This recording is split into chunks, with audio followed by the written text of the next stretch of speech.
Boa noite. Prazer estar novamente aqui com vocês. Que bom, principalmente para a gente poder compartilhar a palavra juntos. Peço desculpas se eu não ter ficado de pé no louvor, eu estou me recuperando de uma pneumonia, ainda estou com muitas dores nas costas, um pouco de cansaço, por isso não fiquei de pé, mas eu gosto muito do louvor junto também, gosto de participar. Quero, antes de começar a palavra, fazer a divulgação do nosso curso. Tem que afastar um pouquinho o microfone da boca. Acho que está melhor, né?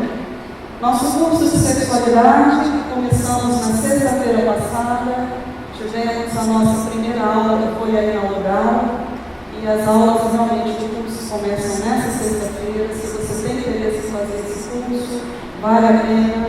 É um curso de 4 meses com assuntos diversos na área da sexualidade, professores com boa formação, com experiência. Eu, na verdade, sou apenas folder, mas se você se interessar, me procure após ou pode acessar o nosso site luznanoite.com.br. Esse curso é dado em 3 módulos. Você pode fazer a opção de fazer os 3 módulos, ou um dos módulos, aquele que te agradar mais, ou, de repente, a dela. Eu me interessei apenas por uma aula. Faça uma aula, você vai pagar o valor de uma aula avulsa, apenas. E eu creio que você vai poder ser abençoado nessa área. A outra divulgação, nós trouxemos a nossa literatura, está ali atrás. Se você se interessar também, são 2 livros, o da Uma Fé em um Sexto Sentido, R$20, e te aconselhando cristãos em luta com a homossexualidade. Esse está 25, se você comprar anos, a gente faz por 40. Então fique à vontade, você pode olhar esses livros ali atrás. Bom, o pastor nos deixou livre com relação ao tema. Da última vez que a gente conversou, ele tinha até falado sobre a questão de falar para a família, né? E como domingo foi dia dos pais, quem é pai aqui? Nossa!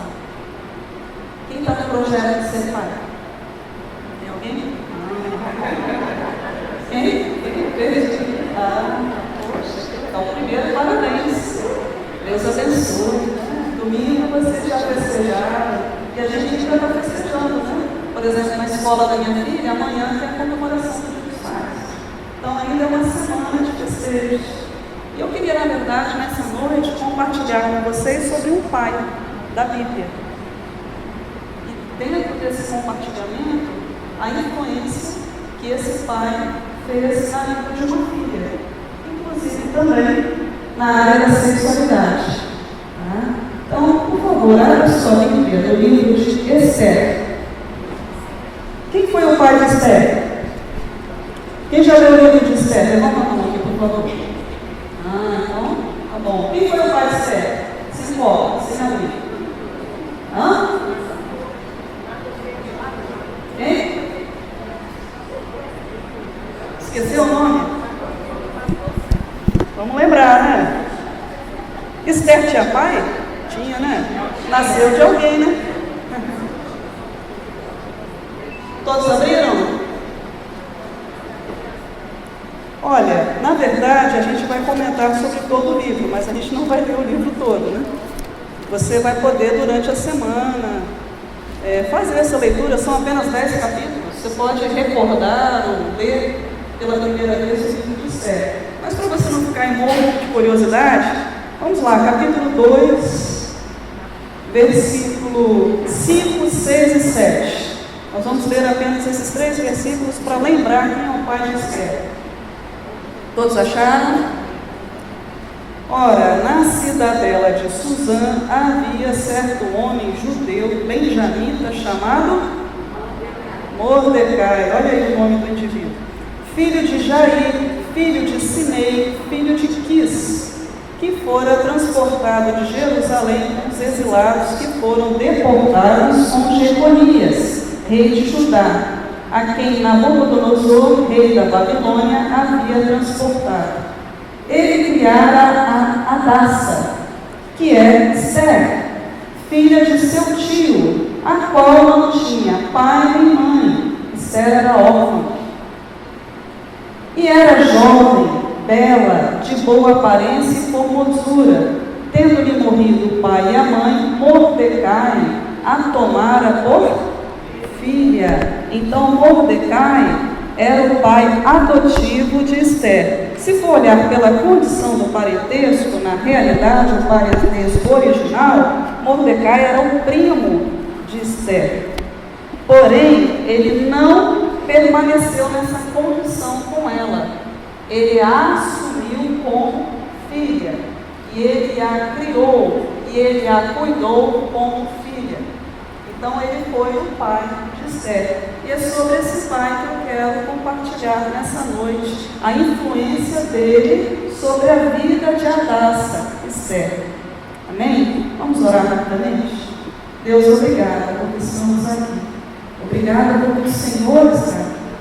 Obrigada porque o Senhor tem prazer em compartilhar a tua vida e a tua verdade conosco.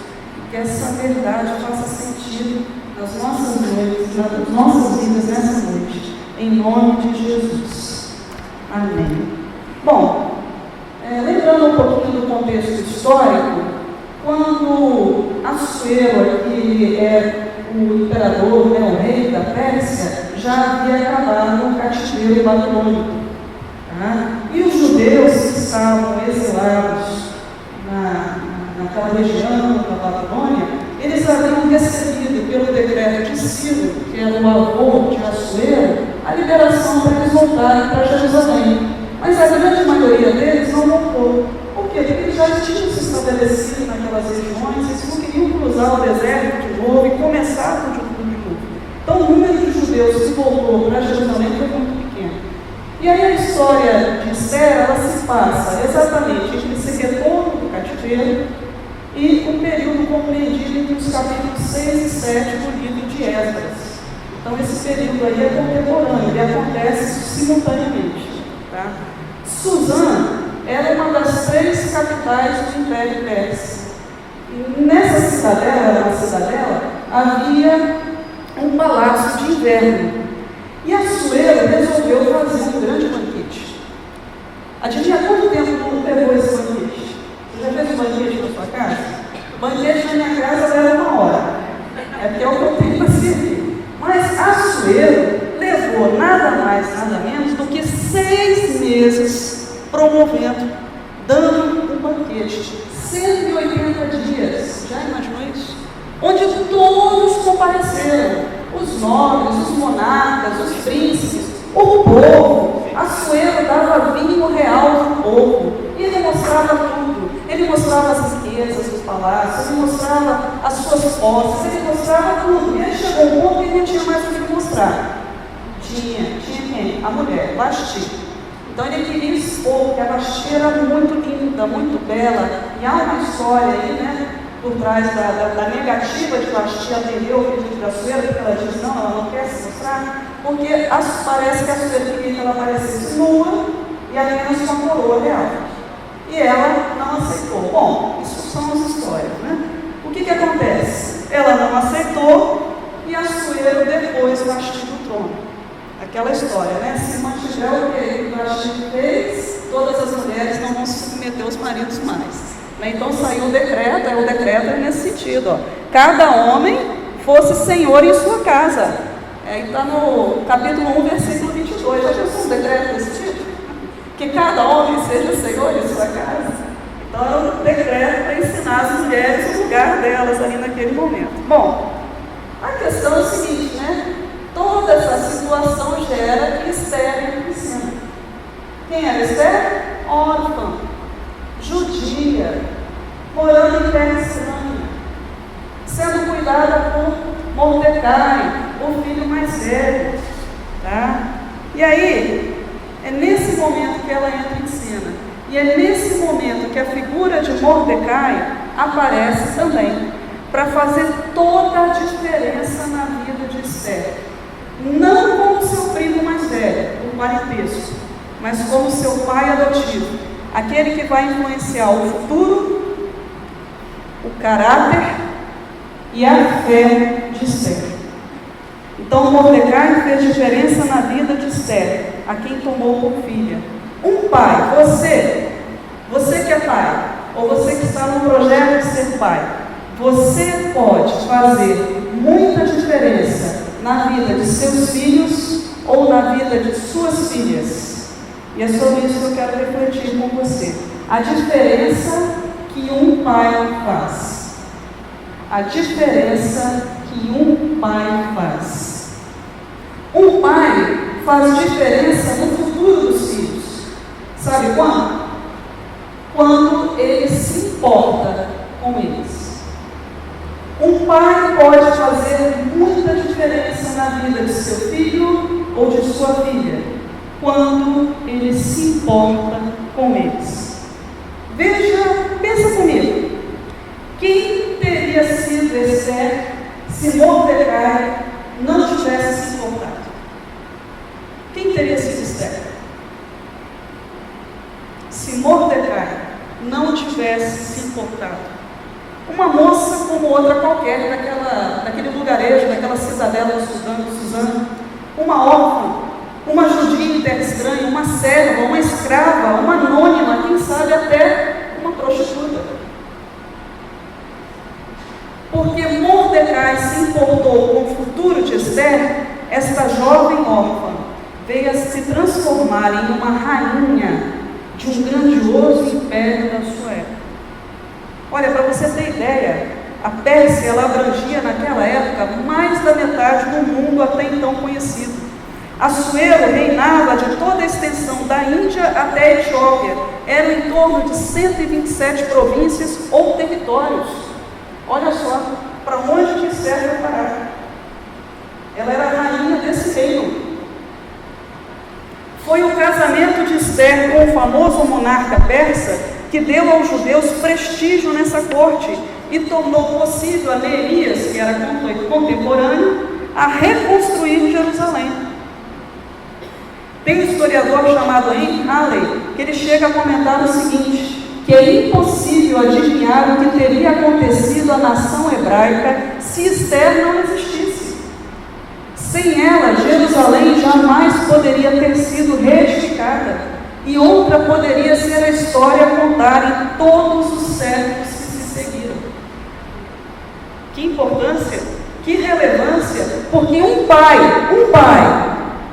se importou com o futuro da sua filha.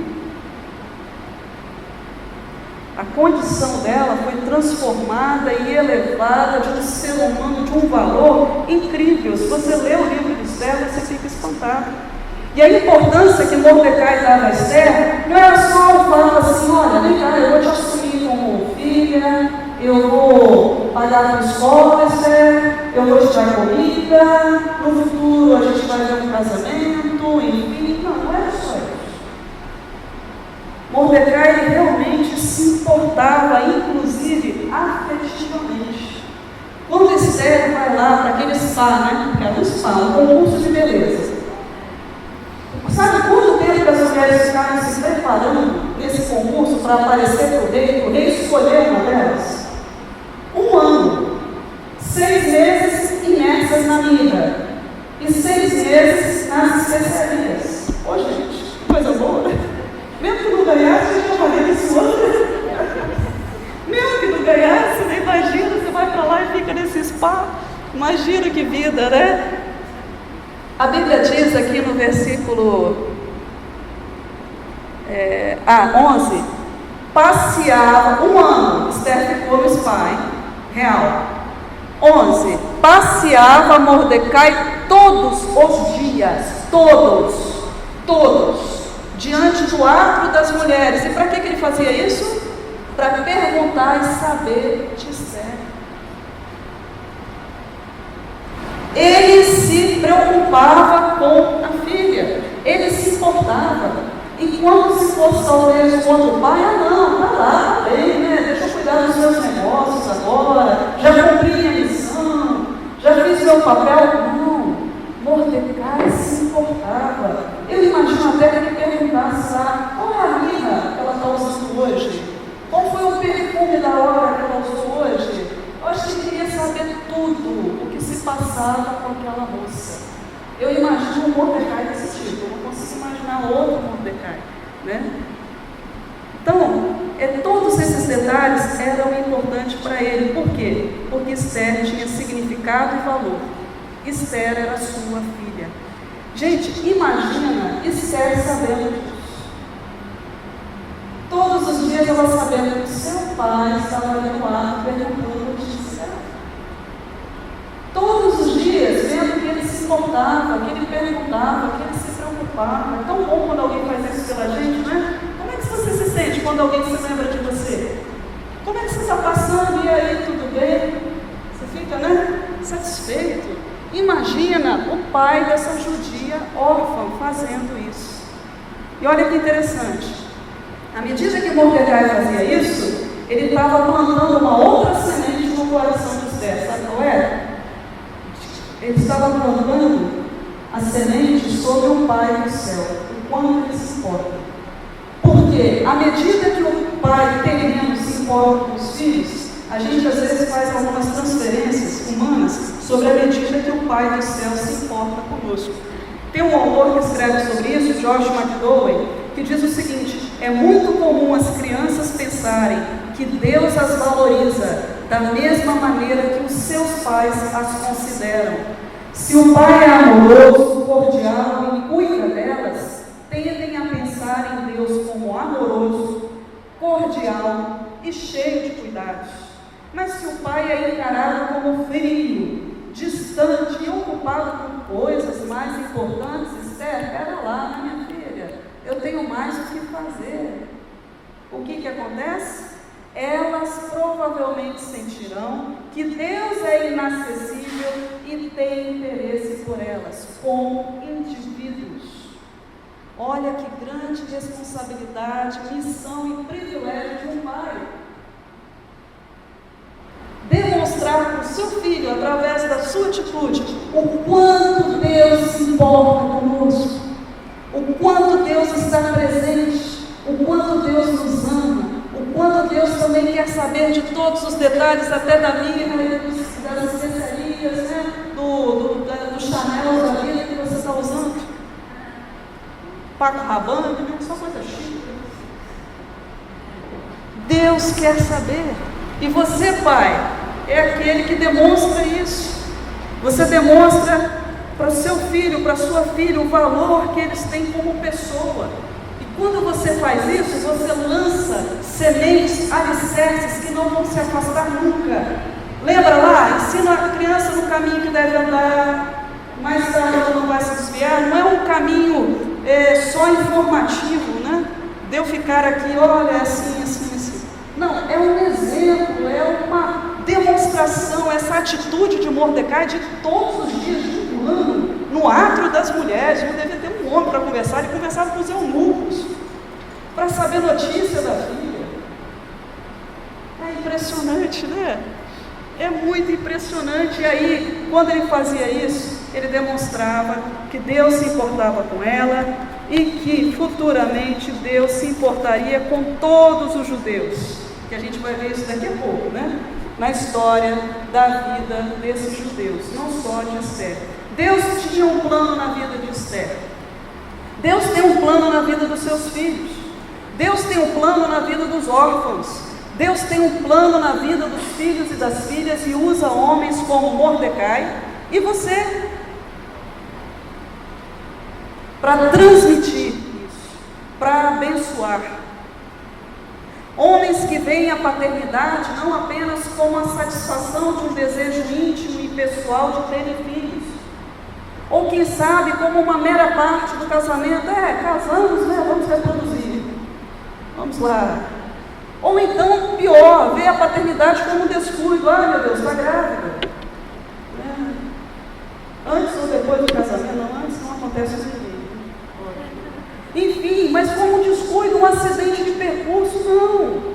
Mas que vê a paternidade como uma missão, como um privilégio dado por Deus de preparar a vida de um filho ou de uma filha para ser uma bênção. Porque foi isso que Esther foi, nós já vamos chegar lá. Ela vai daqui a pouquinho demonstrar como ela foi usada através de tudo que ela aprendeu com Mordecai. O pastor Marcelo Aguiar, em uma das suas obras, enfatiza que a paternidade envolve responsabilidade. Não é um aspecto periférico da vida de um homem, é a sua prioridade. Eu te pergunto, tem sido a sua prioridade? Tem sido. Mordecai fez diferença no futuro de Esther. Qual a diferença que você, como pai, está fazendo hoje para o futuro dos seus filhos? Especialmente para a relação deles com o Pai do céu. Então, primeira diferença no futuro dos filhos. Segunda diferença no caráter dos filhos. Como assim? Esther tinha caráter? Ela não era apenas uma jovem linda, formosa, não foi só isso que atraiu o rei lá, o Assuero, o grande garanhão da história? Não. Esther tinha um caráter fenomenal. Ela vai demonstrar isso, ela demonstra isso. A gente vê isso à medida que a gente lê o livro de Esther, que ela não era apenas uma moça de boa aparência e formosa, que ela não era uma moça fútil. A gente já começa a ver isso no capítulo 2, porque o Hegai, o eunuco, ele autoriza todas aquelas moças que estavam participando do concurso a pegarem o que quisessem da casa real e levarem com ela quando elas fossem se apresentar ao rei. Gente, Esther não pega nada. Não pega nada. Ela vai tranquila. Imagina as outras, né? Não. Os melhores vestidos, as melhores joias, seja para impressionar o Assuero ou já para se compensar se perdesse, né? Esther não pega nada. Hegai, o eunuco, fica passo. Assim como os outros lá que estavam cuidando de Daniel, né? Lembra? É uma situação até parecida. Enquanto todo mundo se regalava com as carnes, a comida, Daniel e os companheiros comiam só uma porção, os legumes. É uma coisa Esther, simplicidade. Não precisa de mais nada. É isso aí, né? Então, essa mulher, ela tinha algo de especial, né? E não só isso, ela era muito semelhante a Mordecai. No capítulo 10, versículo 3, se você abrir, por favor, tem lá uma descrição de quem foi Mordecai, do seu caráter. Lá diz o seguinte: o judeu Mordecai foi o segundo depois do rei Assuero, e grande para com os judeus, e estimado pela multidão dos seus irmãos, tendo procurado o bem-estar do seu povo e trabalhado pela prosperidade de todo o povo da sua raça. Mordecai foi esse cara. E Esther seguiu os passos do pai. A partir do capítulo 5, a gente vai perceber que Esther não demonstrou ser uma mulher egocêntrica, individualista, mas a todo tempo, assim como seu pai, procurou o bem-estar do seu povo, trabalhando pela sua prosperidade, inclusive sob risco de morte. Esther era o espelho fiel de Mordecai. Ela não era uma jovenzinha de cabeça vazia, ela não era uma jovenzinha que tinha seus dotes apenas na aparência ou na formosura. Ela tinha caráter. Ela seguia o exemplo de seu pai. Ela aprendeu com ele a ter um caráter íntegro, sábio, paciente, corajoso, dependente de Deus e compassivo. Além disso, ela era obediente e confiável. No capítulo 2, a gente vê que Mordecai dá uma ordem para ela. Sabe qual é a ordem? Olha, Esther, você vai para esse palácio, mas você não vai falar para ninguém qual é a nossa linhagem, que nós somos judeus. Você não vai falar sobre isso. Esther segue isso à risca. Chega a ter um versículo aqui, versículo 20 do capítulo 2, que diz o seguinte: Esther não havia declarado ainda sua linhagem e o seu povo como Mordecai lhe ordenara, porque Esther cumpria o mandado de Mordecai como quando a criava. Ela era uma filha extremamente obediente. Isso mostra o quê? Que mesmo ali, com liberdade, autonomia, ela já podia estar se achando, né? Ela podia estar se achando, Esther. Já podia não estar nem ligando para aquele velho lá, camisinhas, esse chato, Mordecai, né? Não, Esther obedecia Mordecai. E com isso, Mordecai revela que ele era um pai que sabia como colocar limites em sua filha. Olha, a nossa geração é marcada por jovens sem limites. A psicanálise, uma linha da psicologia de origem freudiana, ressalta que o papel do pai é fundamental na instalação dos limites, impulsionando a criança para o mundo, para crescer e desprender-se da relação exclusiva e edipiana com a mãe, que é o seu primeiro objeto de amor, para então ensaiar essa evolução em outros espaços, em outras relações. A psicanalista Laura Ward Rosa, ao escrever sobre o papel do homem na consolidação dos valores dos filhos, ressalta que na sociedade pós-moderna há cada vez menos o papel do pai como limitador, criando assim indivíduos que fogem do controle. O decréscimo da função paterna é fenômeno inquestionável em nossos dias. Tem uma cineasta, Susana Lira, ela dirige um filme chamado Nada sobre Meu Pai, e ela produziu uma pesquisa onde ela entrevistou muitas pessoas, muitas famílias, e ela constatou o seguinte: a cada ano, 700 mil crianças nascem no Brasil de pai desconhecido. São filhos de homens que não quiseram reconhecê-los, recusaram-se a dar seu sobrenome. Quase 30% dos brasileiros não sabem quem é o seu pai, ou até sabem, mas não conseguem que o pai os reconheça no nome e no afeto.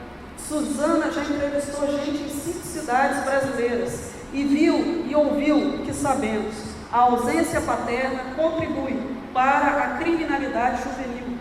Cerca de 80% dos jovens infratores não têm um pai na certidão de nascimento, diz a Susana.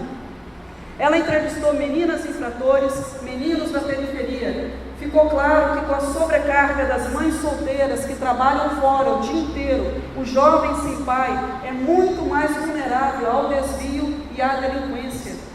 Com base em dados como este, estados como Rio Grande do Sul e São Paulo têm dirigido projetos pilotos como o Pai Legal ou da Paternidade Responsável, através de parcerias entre escolas e o judiciário. Quando a criança vai ser matriculada, se não consta lá o nome do pai, aciona-se o judiciário, faz uma busca, tenta impedir o pai que registre na certidão o seu nome para o filho, que tenha não só o registro, mas que tenha, estabeleça algum vínculo.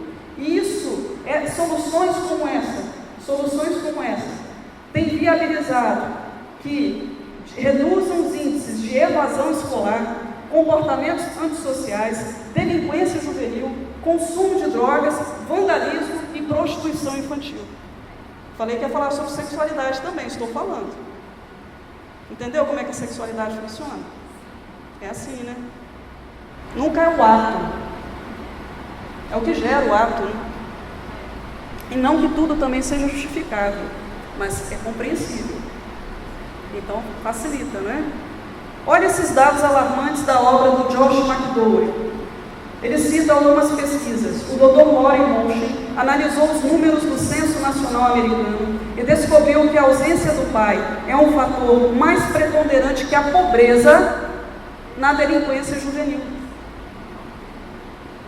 Um grupo de cientistas comportamentais de Yale, uma universidade famosa americana, estudou a delinquência em 48 culturas. 48 culturas. Qual foi o dado comum que eles encontraram? Descobriu-se que os índices de criminalidade eram maiores entre indivíduos que haviam sido criados apenas por suas mães. Não que as mães não saibam criar filhos, mas é porque não é papel da mãe ser pai também. Por mais que uma mãe se resolva em ser mãe e pai, ela nunca vai atingir essa meta. Aliás, ela vai fazer mal o papel dela e não vai atingir o do outro. É a mesma coisa que o pai tentar ser mãe. Não dá. É para isso que Deus criou família. Família com base em homem e mulher. Para ter um pai e uma mãe. O Dr. Marty Dolce descobriu que a presença e a conversa do pai estimulam a criança a ter um melhor desempenho na escola. Pais, eu sei que a fala é muito da gente, né? É porque tem todo um desenvolvimento para isso, né? Eu sei que a fala é muito da gente, mas pais, tentem. O diálogo de vocês com seus filhos facilita tantas coisas para eles, até o desempenho escolar. Né? Um estudo realizado por 1.337 médicos formados em uma universidade americana descobriu que a falta de intimidade com os pais era um fator comum nos casos de hipertensão, moléstias coronarianas, tumores malignos, doença mental e suicídio. Você está pasmo? Eu também. Um estudo com 39 meninas adolescentes que sofriam de anorexia nervosa, que é a inapetência, mostrou que 36 delas tinham um denominador comum: falta de um bom relacionamento com seu pai.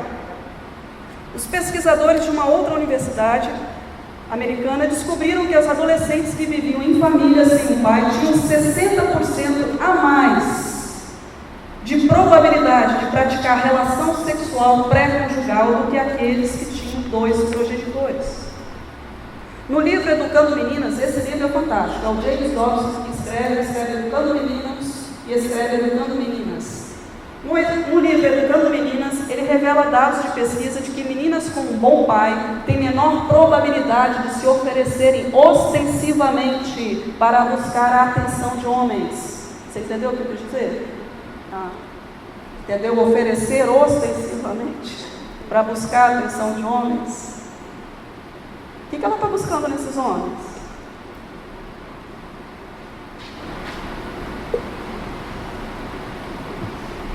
A pesquisa do Dr. Armand Nicoli revelou que um pai emocional ou fisicamente ausente contribui para 1. Baixa motivação no desempenho da criança. 2. Incapacidade de adiar a gratificação imediata para obter recompensas posteriores. 3. Autoestima debilitada. 4. Susceptibilidade à influência do grupo e à delinquência juvenil.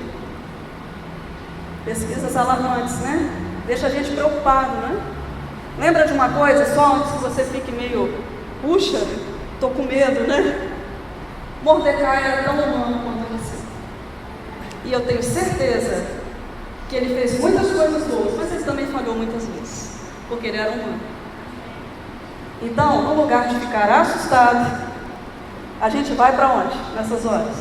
Buscar a graça de Deus, para a gente ser esse pai, essa mãe, essa família que o nosso filho merece. Amém?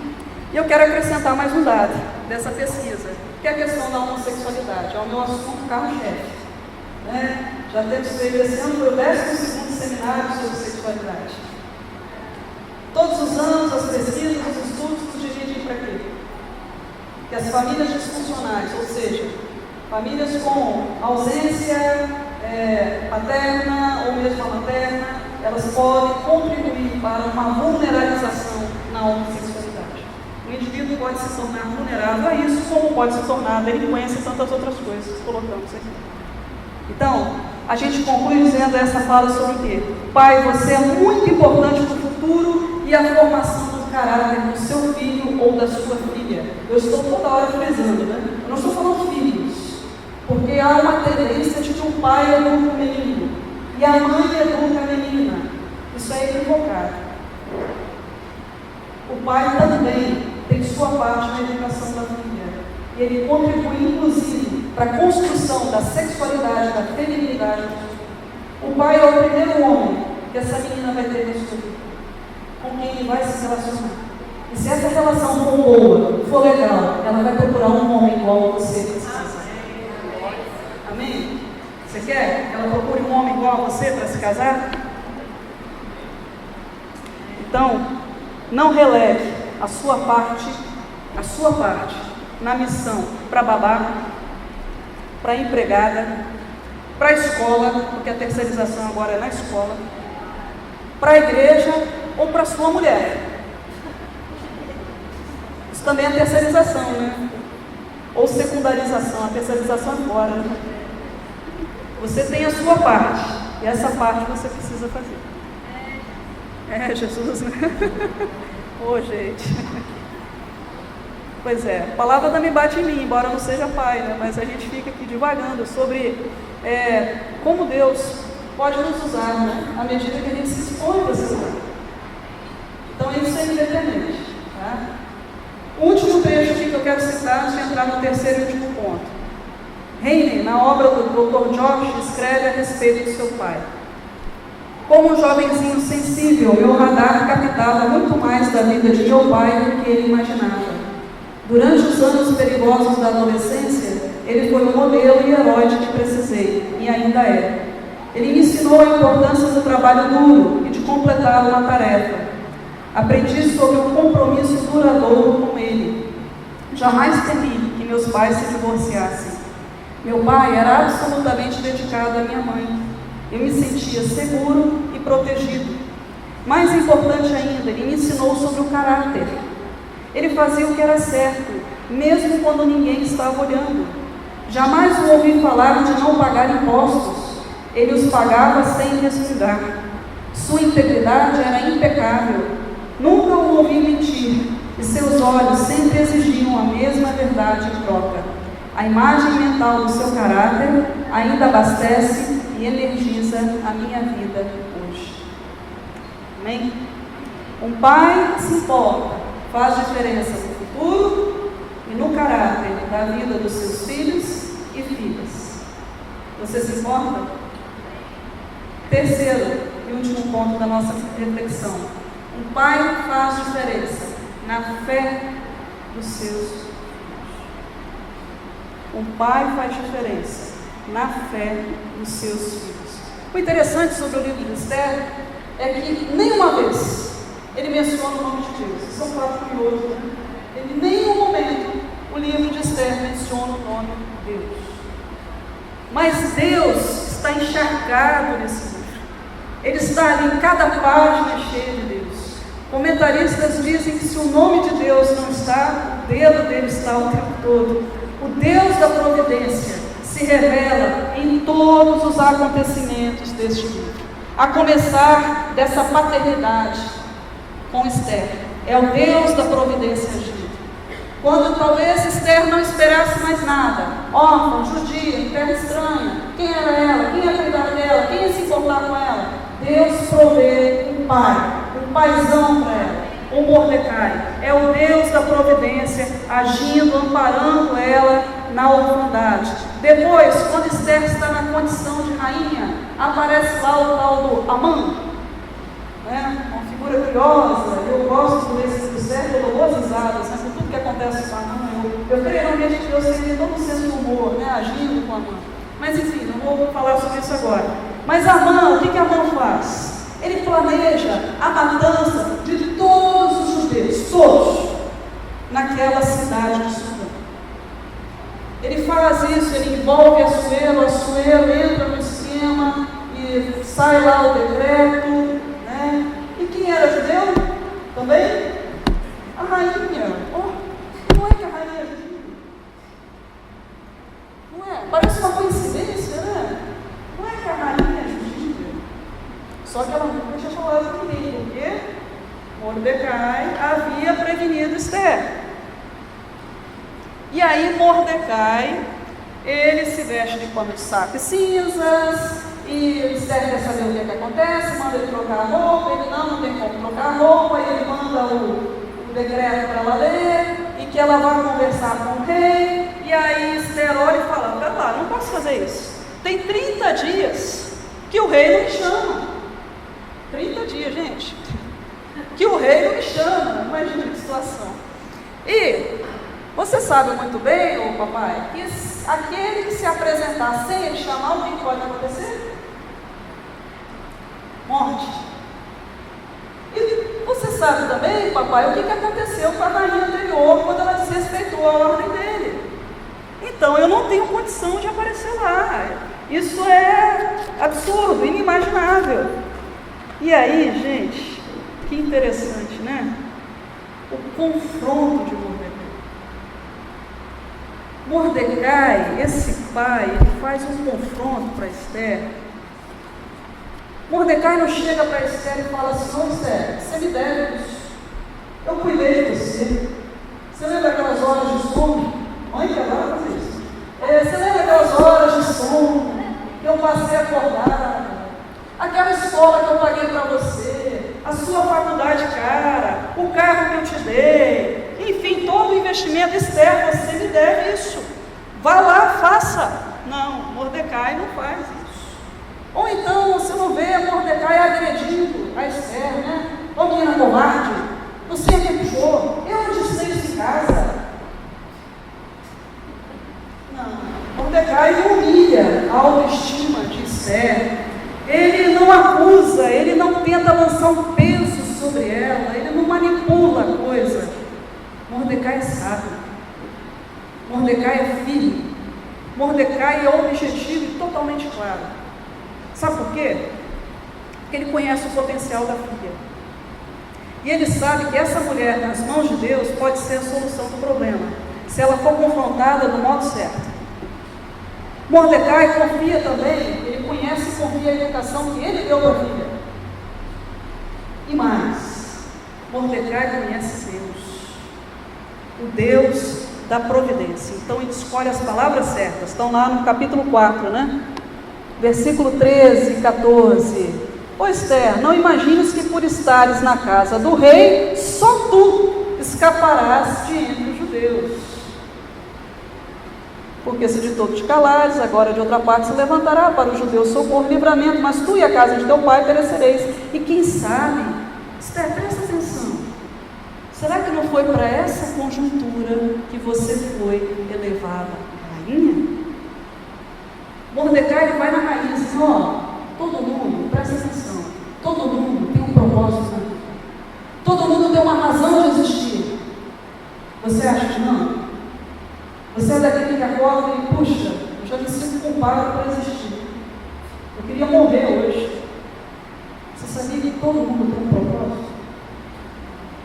Que a sua vida não é um erro, um acidente, que Deus tem uma missão para você. E é nisso aí que Mordecai olha. Ele olha para ela e fala, Esther, isso que está acontecendo na sua vida não é casuísmo, não é circunstância, não é coincidência, você não está aí à toa, existe algo mais. E eu acho que é por isso, Esther, que você foi elevada a rainha. Ele lança a coisa, e Esther morte. Ela olha, pode ser, então vamos jejuar, eu vou botar todo mundo para jejuar, 3 dias de jejum, e eu vou lá me apresentar para o rei. E se eu perecer, eu pereci. Acho massa quando ela fala isso. Se eu perecer, eu pereci. Tipo assim, é a minha missão. Ela entende o confronto, ela aceita o confronto. E ela vai, né, correndo risco de morte, sabendo que poderia acontecer com ela a mesma coisa que aconteceu com Vasti. Mas Esther, além desse confronto, ela tinha também experiências com Deus da providência, que lhe dera esse pai na sua orfandade. Certamente, se Esther não tivesse o exemplo dentro de casa, ia ser muito complicado para ela aceitar o confronto. Certamente, se ela não fosse ligada emocionalmente a Mordecai, ia ser muito difícil ela aceitar esse confronto de um pai frio, ausente, distante. Todas as coisas conspiraram para que Esther se lançasse nessa aventura de fé. Uma aventura aqui que ela faz, né? De fé. Então, palavras são importantes e necessárias, mas o exemplo também é. E porque ela viu o exemplo dentro de casa, ela se lançou nessa aventura. E aí o que acontece? Esther vai, a gente conhece a história, né? E ela consegue que o rei a receba, toda a situação se desarma, o Amã é enforcado, e aí começa lá uma questão política, que o decreto que o rei tinha assinado ele não podia voltar atrás, mas ele emite então um outro decreto que todos poderiam se defender, enfim. E aí é interessante, lá no capítulo 8, depois que Esther já revelou o parentesco entre ela e Mordecai, que Mordecai é o pai dela, o rei tira o anel que havia dado ao Amã e entrega a Mordecai. Mas quem é que põe Mordecai por superintendente da casa de Amã? A filha, a Esther. Olha, esse cargo de superintendente é como se fosse um primeiro-ministro do rei. Isso era uma honra. Mordecai, ele ia ficar à frente do reino, dos negócios, da família, do marido. Eu fico pensando, se nós, como filhos, teríamos coragem de honrar nossos pais dessa maneira. Vai gastar tudo. Eu conheço meu pai, vai te lapidar tudo. Se eu der os negócios da família para ele cuidar, acabou. Esther conhecia esse pai. Esther sabia quem ele era. Esther sabia que ela podia confiar nele. Ela teve essa coragem porque ela conhecia o caráter e a fé do pai. Esther teve essa coragem porque, apesar de Mordecai nunca ter cobrado qualquer retribuição, ela foi grata a ele. Esther teve essa coragem porque sabia que, assim como Mordecai foi relevante para ela, ele poderia ser para todo o reino. Ela sabia quem era esse pai e ela queria honrá-lo. Então, por fim, a diferença que Mordecai fez na vida de sua filha fica mais em evidência ainda. Isso aqui é lindíssimo. Capítulo 8, versículo 17. Os povos daquela terra, quando viram, tudo o que aconteceu, sabe o que começou a acontecer? Eles começaram a se converter ao judaísmo. Olha que impressionante. Quando viram como Deus estava agindo, o que estava acontecendo, os povos começaram a se converter ao judaísmo. Ou seja, tudo começou aonde? Aonde? Na paternidade responsável de Mordecai.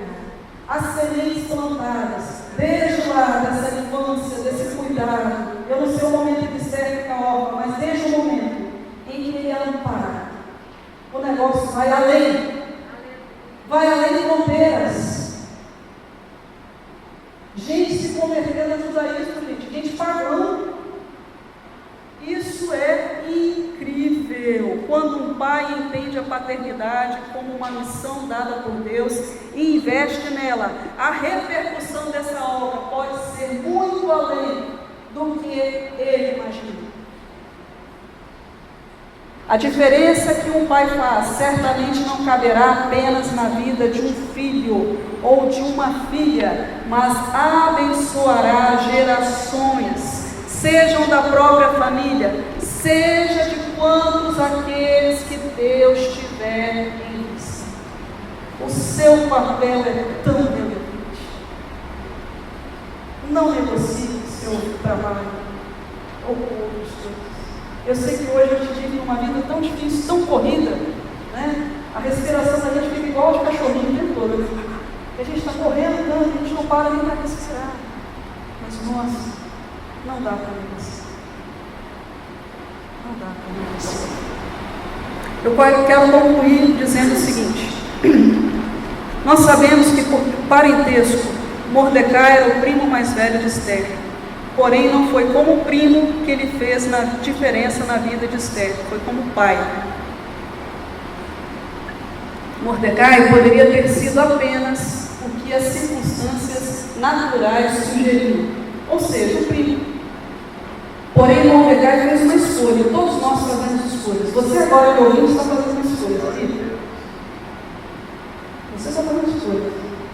Mordecai, em algum momento, ele fez uma escolha também. Ele olhou e falou: isso não é responsabilidade minha, eu sou seu primo.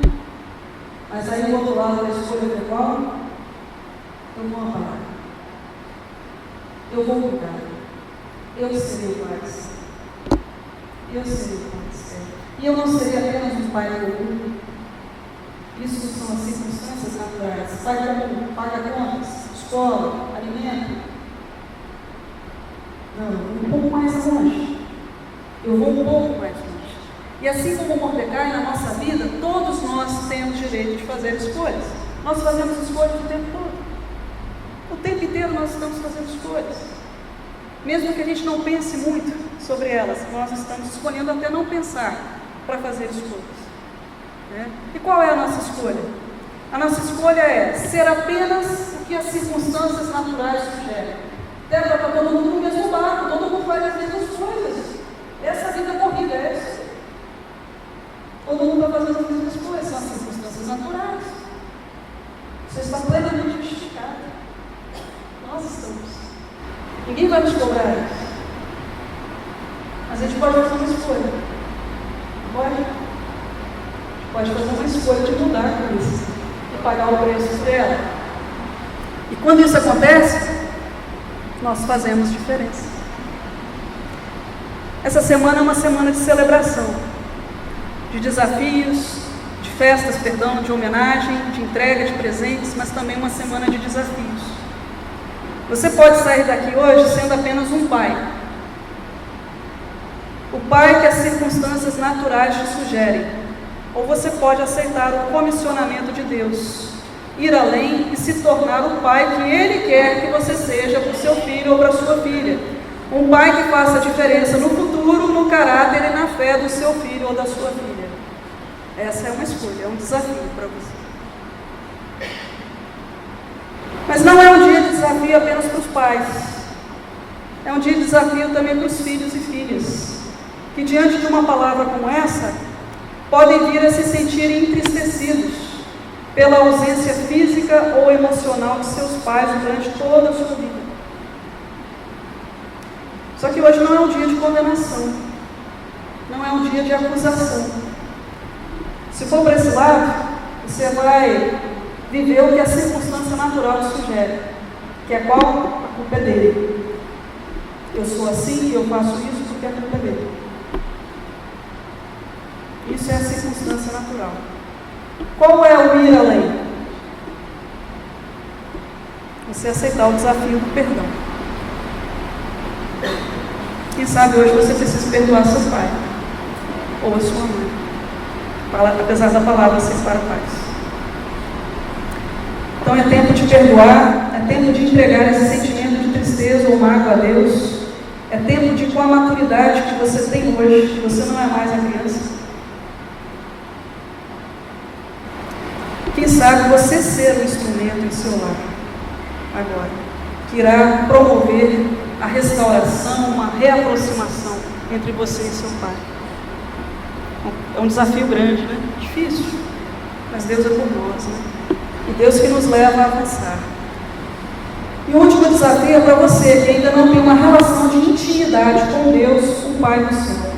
Jesus, no Evangelho de João 14, versículo 6, diz que Ele é o caminho, a verdade e a vida, e que ninguém vai ao Pai, senão por Ele, ou Jesus. Então, o desafio para você que entrou aqui, sem certeza da sua salvação, é que você vá além, que você entregue a sua vida a Jesus Cristo, para que hoje ainda você conheça uma relação nova com a paternidade do céu. Tá? Assim como Mordecai investiu no futuro, no caráter e na fé de Esther, Deus, o Pai do céu, quer fazer isso e muito mais com você.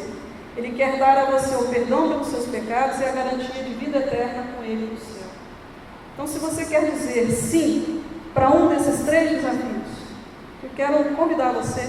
Você pode aí, onde você está mesmo, se você quiser fechar os olhos, se você quiser se ajoelhar, se você quiser ficar em pé, enfim. Quero convidar você a orar comigo. Vamos fazer 3 orações. Uma com relação aos pais, outra com relação aos filhos, e uma com relação a esse último desafio de entrega ao Pai do céu. Deus, te agradeço por essa palavra. Palavra tua, por ele teu livro, Deus, esse livro tão belo, tão motivador, tão encantador para nós. E agora, Deus, eu oro pelos pais presentes. Se algum pai que foi tocado a ir além do que é o comum, do que é o senso comum, de ir além para promover algo que traga relevância no futuro, no caráter, na fé dos filhos, abençoa eles. Que eles consigam agora, Deus, abrir o seu coração e dizer: Deus, eu quero ir além. Eu quero impactar o meu filho e a minha filha com o meu exemplo, com a minha atitude, com a minha afetividade, com a minha relação. Me ajuda nisso. Quero orar por você também que é filho ou filha. Você que talvez não tenha tido esse privilégio de ter esse contato físico ou afetivo com seu pai. Você que tantas vezes o culpa por tantas mazelas na sua vida. Ó Espírito Santo de Deus, ajuda esse irmão, essa irmã a liberar o perdão, para que ele possa, ó Deus, filho, seguir adiante. E Deus, pela tua misericórdia, restaura corações nessa noite. Ó Deus, capacita esse jovem, esse irmão, essa irmã a dizer, em nome de Jesus, eu perdoo. Quero orar por você também, que nessa noite entrou aqui sem certeza ou garantia da sua salvação, ou quem sabe não tem desenvolvido uma relação de intimidade com Deus, o Pai do céu. Ó Senhor, capacita essa pessoa a dizer: Deus, salva-me, eu quero começar uma caminhada nova contigo. Me ajuda, Deus, em nome de Jesus. Em nome de Jesus. Amém. Amém, meus queridos. Deus abençoe a sua vida. Eu queria que você desse um abraço à pessoa que está ao seu lado e dissesse algo a ela. Algo que o Espírito Santo te promover nesse momento. Tá? Uma palavra, um incentivo, ou quem sabe fazer uma oração com ela. Enfim, que você, nesse momento, possa olhar para a pessoa que está ao seu lado. Talvez você não a conheça, mas o Espírito Santo conhece, sabia? Ele pode usar você para abençoar essa pessoa nessa noite, para incentivá-la, para apoiá-la, para encorajá-la. Eu acho que isso pode ser uma bênção nessa vida, essa noite. Obrigada.